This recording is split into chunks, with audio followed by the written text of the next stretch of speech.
El señor Enrique de Luna. Adelante, señor. Muchas gracias, señor presidente. Pues, señor presidente del Gobierno, vivimos en una espiral mediática donde a veces se pierde el pulso de la realidad, de lo realmente importante.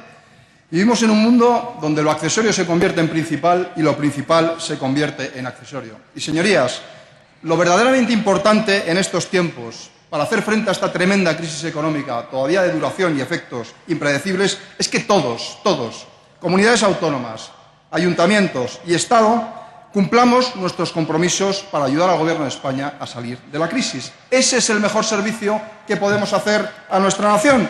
Y cumplir, señorías,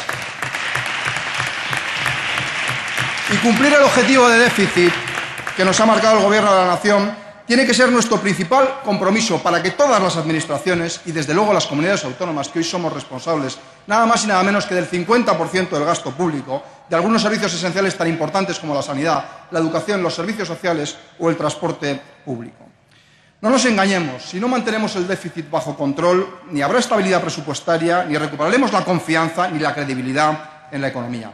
Y la confianza, señorías, en estos momentos es más importante que nunca. Porque sin confianza no hay acceso al crédito y sin acceso al crédito no podemos financiar la deuda y, por tanto, los servicios públicos esenciales de los que se benefician los ciudadanos. Por eso, señor presidente, el dato provisional del 1,13% del déficit público que ha hecho público la Consejería de Economía de la Comunidad de Madrid nos parece una magnífica noticia, nos parece la mejor noticia que podíamos dar a todos los ciudadanos. Y por ello quisiéramos felicitarle a usted y a todo su Gobierno, porque detrás del ruido de fondo, detrás de las polémicas estériles e interesadas, detrás de todo eso, en la Comunidad de Madrid lo que hay es un Gobierno serio y riguroso que todos los días está dando la cara y batiéndose el cobre para intentar resolver los problemas de los ciudadanos y para intentar que la Comunidad de Madrid sea una comunidad solvente y que inspire confianza. No es casualidad que la deuda de Madrid tenga la credibilidad de los mercados y tampoco es casualidad que no hayamos tenido que recurrir al Fondo de Liquidez Autonómico. Señor Gómez, usted se ríe, pero estos son los temas importantes para refinanciar nuestra deuda, como sí han tenido que hacer otras comunidades autónomas, como ha dicho el presidente, como Andalucía, donde ustedes gobiernan, o en Cataluña, donde hasta hace muy poco lo han hecho.